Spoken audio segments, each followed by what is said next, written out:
Look. Last reacted. There's a new Slavy too. 5 cases from Buzzfeed Unsolved which have now either been fully or significantly solved. And we're going to begin by looking at Forrest Fenn's treasure, which finally came to a full conclusion back in June 2020. Ryan and Shane investigated the mystery 2 years prior in September 2018, during which they explained that world-renowned treasure collector Forrest Fenn had hidden an actual treasure chest somewhere in the Rocky Mountains, which contained over $1 million of valuable antiquities. In Forrest Fenn's memoir, he wrote a 24-line poem which included 9 hidden clues on how to find the treasure, and while the concept seemed fairly simple, over 65,000 people had attempted to find the treasure to no avail. Ryan and Shane then explained that the treasure could be found in one of 4 specific US states. The treasure is located in either Montana, Wyoming, Colorado, or New Mexico. Of the 4 states listed by Fenn, I tend to lean towards New Mexico or Wyoming. Wyoming, because a majority of Yellowstone National Park resides within that state, and Yellowstone was a place where Fenn spent his formative years camping with his father. And although Wyoming seemed like the most... What if it's the same thing, right? I had a chest with like full of money, right? Somewhere in some mountain, and I sent all the juicers in chat to fucking travel there, dude, and go try to find it, right? And then they have to IRL stream it if they're on the mountain, and it becomes like this mega insane live stream mega brawl, right? They to just rebroadcast. And if there's something wrong, they get banned. And I don't because I'm just watching it, dude.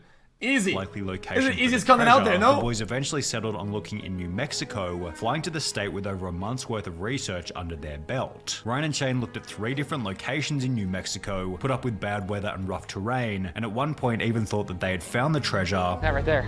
Look, there's a box. What do you mean there's a box? Oh, decoys! Is that a box or just a very square rock?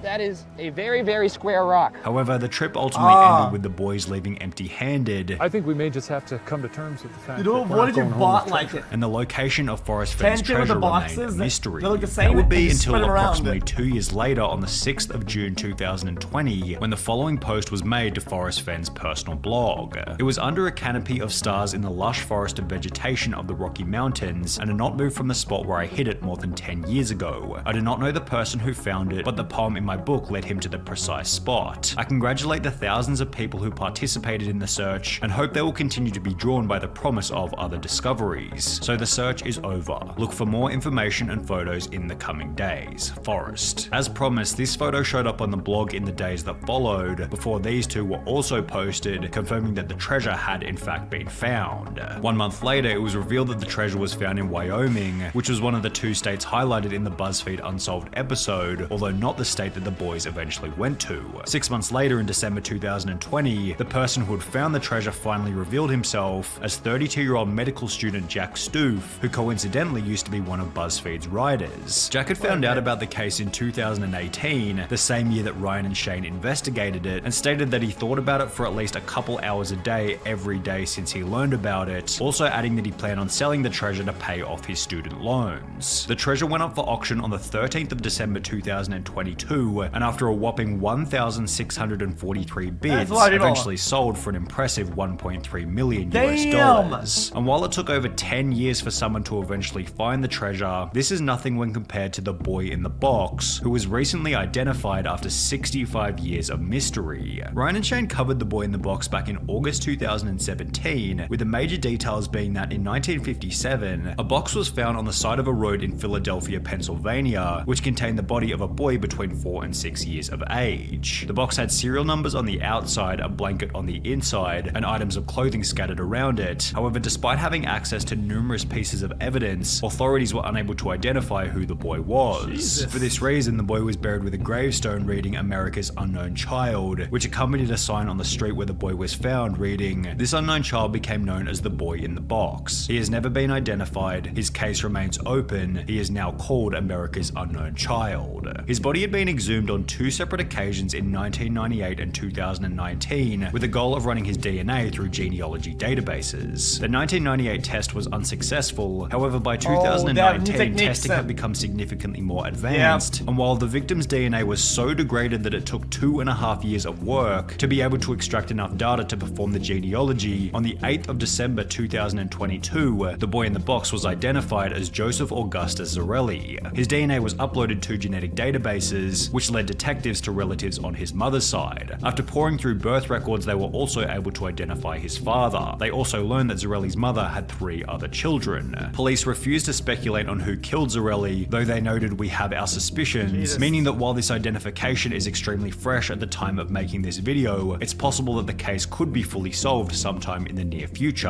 However, if we're on the topic of fresh identifications, then we have to talk about the Lady of the Dunes, who after 48 years of mystery, was finally identified on the 31st of October 2022, just 38 days before the boy in the box. When Ryan and Shane looked into the Lady of the Dunes back in March 2020, they explained that she was found deceased on a beach in Provincetown, Massachusetts, yet because she'd been lying there for such a long period of time, the Lady of the Dunes had become unidentifiable. Despite using bloodhounds, studying missing persons bulletins, scouring the registers of local lodgings, and looking into anyone who had a permit to bring their vehicle into the area, police turned up nothing. The Lady of the Dunes also had extremely recognizable dental work. However, despite this and numerous different police sketches, nobody knew who she was. Similar to the boy in the box, the Lady of the Dunes was exhumed for DNA on 3 separate occasions in 1980, 2000, and 2013, although none of these resulted in her identification, leading the boys to state this. For that to produce no kind of DNA evidence of like who this person is, it's kind of insane to me because 1974 is not that long ago. No. You would think that DNA would be fresh enough that you could figure out this person's identity. What Ryan and Shane didn't know at the time was that within 2.5 years, the Lady of the Dunes' unknown son would undertake a DNA test with Ancestry.com, providing genealogy databases with enough evidence for the Lady of the Dunes to be identified. On October 31st, the FBI announced it finally identified the woman as Ruth Marie Terry, a native of Tennessee who was 37 at the time of her death. At the time of her disappearance, Ruth Marie Terry had mentioned to family that she was traveling to Massachusetts with her husband Guy Moldalvin, who's now become the main suspect in the case. Despite being married at the time, Guy never officially reported the disappearance of his wife to the police and conveniently remarried a year later as if nothing had ever happened. What's even crazier is that Guy Moldalvin's previous wife had also gone missing and was eventually found dead alongside his daughter inside a septic tank on Guy's Seattle home. What the He served fuck? only 2 years in prison before being released, which was followed by him marrying Ruth Marie Terry, who was then found in the dunes only 5 months 2 later. years. Guy Moldalvin died in 2002. However, if he is eventually found to be guilty, Ryan and Shane were correct in suggesting this, It would seem that this was done by somebody who wasn't, I guess, like an amateur. as well as this, The unidentified victim would have known her murderer. yet were incorrect in suggesting that the crime had been done by an Italian mob boss or schizophrenic prison inmate Haddon Clark. However, in the case of Amelia Earhart, one of the theories put forward by the boys eventually turned out to be true.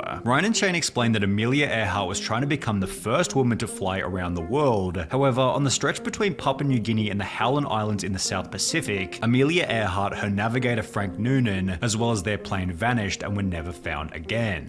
The main theory put forward in the Unsolved episode was that Earhart's plane had run out of fuel and either crashed into the ocean or had successfully made a crash landing on the South Pacific island of Nkumaroro. Evidence for the successful crash landing was that 2 years after Earhart's disappearance, a British colonial officer by the name of Gerald Gallagher found a campfire, sextant, and a partial human skeleton on the previously uninhabited island. The bones were sent to a physician in Fiji, who concluded that they most likely belonged to a male who was short, stocky, and of European descent. Chad, let's say you're able to survive and eating food and whatever on an island completely on your own. Wouldn't you just live until you die of old age just doing nothing? The possibility that the bones belong to Earhart. However, Ryan went on to explain that at a later date, the bones had been run through an updated database, which suggested that they could have belonged to a tall woman of European descent, which fit the description of Earhart perfectly. Well, approximately a year after the Buzzfeed Unsolved episode was uploaded, an article popped up on NPR.org titled "New Research Claims Bones Found 80 Years Ago on Pacific Atoll Likely Amelia Earhart's," which explained that the bones had been run through Modern Ancestry program 4DISC, which found that Hoodless had incorrectly determined the sex of the remains. The data revealed that the bones have more similarity to Earhart than to 99% of individuals in a large reference sample. It's a bit of a stretch to call the case of Amelia Earhart solved based on a couple of correctly sized bones. However, there's significantly better evidence for the person featured in Buzzfeed Unsolved's very first episode, the Somerton man, who was finally identified in July 2022 after 74 years of mystery. The Somerton man was found dead on a beach in Adelaide, Australia back in 1948, dressed immaculately in a full suit with polished shoes. Strangely enough, all of the tags had been removed from his clothing, with his fingerprints failing to hint at who he might be. The case became even weirder when a torn piece of paper was found sewn into his pants, with the Persian phrase "tamam shud" written on it, which translated to "it has ended." With you know these fingerprints or whatever, whatever. You need to get those in order to fly faster, right? At the airport, they give you like neck assisted. Okay, I always apply, right? And I go to the booth and then we do this, and I can't do it. Hint at who he might be. The case became even weirder when a torn piece of paper was found sewn into his pants, with the Persian phrase "tamam shud" written on it, which translated to "it has ended," with the case reaching even deeper levels of weird when someone brought in the book from which the paper had been torn, explaining that he found the book in the back of his car, which was parked near Somerton Beach. When the boys revisited the case in season 6, they talked extensively about the University of Adelaide professor Derek Abbott, who was seemingly the most determined as well as the closest to figuring out who the Somerton man was. Well, it will be only 2 years and 3 months after this Buzzfeed Unsolved episode that Derek Abbott would finally achieve a breakthrough using the Somerton man's hair. We looked for people with no date of death on that tree. And there was one that stood out. By using the DNA of a distant cousin living in Melbourne, Derek Abbott was finally able to confirm that the Somerton man went by the name of Charles Webb. It was at this point that we knew that Charles Webb was the Somerton man, and we'd finally cracked it. It's not the Somerton man story now. This is the Charles Webb story. The theories put forward in the Buzzfeed Unsolved episodes, such as the Somerton man was a Russian spy or a ballet dancer, were disproven after Derek Abbott revealed that Charles Webb simply grew up working in a bakery while playing football on the weekends. However, the other tragic detail revealed in the episode of Australian Story was that prior to being found on the beach, the Somerton man was living an incredibly lonely life. He didn't have any friends. Not at all a happy person. Turns out that Charles loved to write poetry, and his favourite subject that he would write about was death. This story turns out that it's not some wild spy drama.